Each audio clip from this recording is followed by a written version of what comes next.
memang ada bahwa sebaiknya yang diimunisasi itu tahu apa tujuan imunisasi dan apa manfaatnya dan apa risikonya. Tetapi kalau itu suatu program nasional yang sudah diumumkan berkali-kali di media massa, kemudian yang bersangkutan itu datang, menurut pada waktu pelatihan vaksinologi kita mengundang beberapa pakar kesehatan, hukum kesehatan, mengatakan bahwa yang bersangkutan sudah datang untuk minta imunisasi, itu berarti dianggap sudah memenuhi informed consent walaupun tidak menandatangani. Nah, bahwa petugas kesehatan itu disuruh minta tanda tangan, sebenarnya dalam program dan sesuai dengan Permenkes 2017 maupun dalam 2008 tentang consent, tidak, kalau itu satu program nasional tidak ada keharusan untuk menandatangani. Okay. Nah, poin ketiga, kalau ada petugas kesehatan tidak bersedia diimunisasi, ya tidak apa-apa dengan syarat ya itu hak seseorang. Tetapi janganlah ngajak-ngajak yang lain dan apapun. Kejadian efek samping yang dilaporkan dalam studi-studi klinik umumnya ringan dan sedang, dan yang paling sering dilaporkan adalah satu, reaksi lokal seperti tenderness, nyeri pada saat ditekan, nyeri, kemerahan, gatal dan pembengkakan, dan reaksi sistemik yang ringan seperti kelelahan, sakit kepala, nyeri otot, meriang, nyeri sendi, mual, demam, dan muntah. Pemkab Gresik adakan vaksinasi massal. Warga diminta datang sesuai nomor urutan. Pemerintah Kabupaten Gresik mengadakan acara vaksinasi massal serentak. Warga diminta datang tepat waktu sesuai dengan nomor urutan. Beberapa kota atau kabupaten di Provinsi Jawa Timur telah mengadakan kegiatan berupa vaksinasi secara massal. Hal itu dilakukan dengan tujuan untuk mencegah penyebaran virus COVID-19.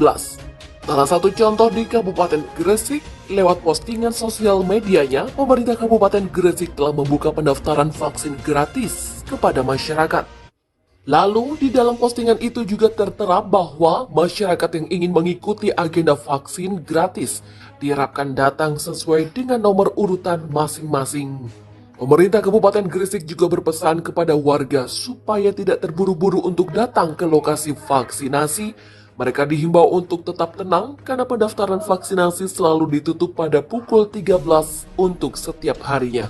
Terungkap, pemerintah ternyata siapkan skenario perpanjangan PPKM darurat sampai 6 minggu. Pemerintah ternyata sudah menyiapkan skenario perpanjangan pemberlakuan pembatasan kegiatan masyarakat atau PPKM darurat sampai 6 minggu ke depan. Hal itu dilakukan untuk mengantisipasi cepatnya mutasi penyebaran virus corona varian Delta.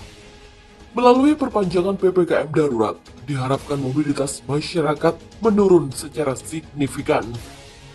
Demikian diungkapkan oleh Menteri Keuangan Sri Mulyani Indrawati dalam rapat kerja bersama Badan Anggaran atau Banggar DPR RI. PPKM darurat selama 4 hingga 6 minggu dijalankan untuk menahan penyebaran kasus. Mobilitas masyarakat diharapkan menurun signifikan.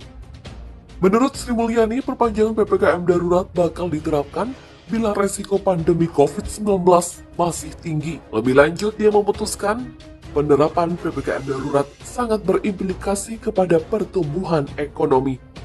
Menurutnya, PPKM darurat membuat tingkat konsumsi masyarakat melambat, pemulihan ekonomi bertahan, dan pertumbuhan ekonomi kuartal 3 diprediksi melambat pada kisaran 4% hingga 5,4%. Karena itu, pihaknya akan memperkuat belanja APBN.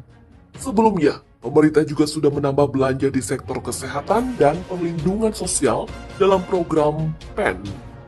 Adapun penambahan anggaran untuk dua sektor tersebut berasal dari refocusing dan realokasi sektor lainnya. Adapun penambahan anggaran untuk dua sektor tersebut berasal dari refocusing dan relokasi sektor lainnya, seperti bantuan UMKM dan koperasi, serta program prioritas. Belanja APBN diperkuat untuk merespon dampak negatif peningkatan kasus COVID-19 kepada perekonomian. Diperlukan akselerasi vaksinasi, efektivitas PPKM darurat, dan kesiapan sistem kesehatan. Sebelumnya diberitakan pemerintah memberlakukan masa PPKM darurat dari tanggal 3 hingga 20 Juli 2021. Bahkan, bermunculan isu PPKM darurat akan diperpanjang hingga 17 Agustus 2021. Namun hal itu dibantah oleh juru bicara Menteri Koordinator Maritim dan Investasi Menko Marves, Jody Mahardi. Pihaknya menegaskan saat ini pemerintah masih sesuai dengan rencana awal di mana PPKM darurat akan dilakukan dari tanggal 3 Juli hingga 20 Juli 2021. PPKM darurat, Luhut menyatakan jika ada kesalahan itu tanggung jawab saya. Menteri Koordinator Bidang Kemaritiman dan Investasi Luhut Binsar Panjaitan menyatakan bertanggung jawab penuh atas pelaksanaan PPKM darurat 3 Juli hingga 20 Juli 2021. Hal ini dilakukan setelah ia ditunjuk oleh Presiden Joko Widodo alias Jokowi untuk mengkoordinir pelaksanaan program tersebut. Jika banyak yang merasa masih ada kekurangan dan kesalahan di beberapa hal, itu adalah tanggung jawab saya. Demikian kata Luhut dalam Instagram resminya pada Senin 12 Juli. Sudah 1 minggu ia mengkoordinir PPKM darurat ini. Dalam momen ini, Luhut mengapresiasi seluruh pihak yang telah membantu pelaksanaan program ini. Beberapa perubahan baik yang dikerjakan nampak sudah mulai muncul. Pihaknya selalu mengatakan kepada mereka bahwa ini kerja kita bersama. Menurut dia, pemerintah selalu mencari jalan keluar terbaik dari semua masalah yang ada. Mulai dari pasokan oksigen, ketersediaan tempat tidur, obat-obatan, hingga bantuan untuk masyarakat kecil. Setiap hari, Presiden Jokowi selalu menanyakan kepada Luhut tentang perkembangan dan kendala PPKM darurat ini. Pihaknya mengaku ia bisa menghitung bahwa setiap harinya 2 hingga 3 kali Presiden menghubunginya untuk menanyakan perkembangan dan kendala dari kebijakan PPKM darurat ini. Di akhir pembicaraannya, Presiden selalu menyampaikan kepada Luhut sebagai bawahannya agar selalu mengutamakan kepentingan rakyat kecil. Jangan sampai ada masyarakat yang susah makan karena ada pemberlakuan kebijakan ini. Pesan yang disampaikan oleh Jokowi selalu dijadikan guidance oleh Luhut. Ia selalu menyampaikan kepada semua pihak yang berjuang dalam penerapan kebijakan ini agar terus mengecek semua hal secara berjenjang dan bertahap, agar mengutamakan prinsip kemanusiaan dalam penerapan program PPKM darurat ini. Namun, tidak bagi siapapun yang mengambil keuntungan pribadi di tengah pandemi seperti sekarang. Lebih jauh, Luhut mengatakan pengendalian pergerakan masyarakat merupakan faktor kunci keberhasilan program PPKM darurat. Selain penerapan protokol kesehatan yang ketat di lapangan, serta aksesibilitas vaksin di masyarakat. Luhut lalu mengejar agar tiap pihak menggunakan energi besar untuk saling mendukung dan membantu seluruh langkah baik yang sedang diupayakan oleh berbagai pihak. Pada akhirnya, sejarahlah yang akan mencatat kontribusi para frontliners, relawan dalam membawa bangsa ini melawan pandemi global COVID. Sejarah pula yang akan mencatat mereka yang lebih sibuk menjadi bagian dari masalah daripada berusaha mencari solusi. Dr. Louis Owen ditangkap polisi. Siang ini kabarnya akan debat dengan Dr. Tirta. Konsisten dengan pendapatnya tak percaya COVID-19, Dr. Louis Owen dikabarkan telah ditangkap polisi. Kabar itu dibagikan oleh Dr. Tirta di akun Instagramnya @drtirta.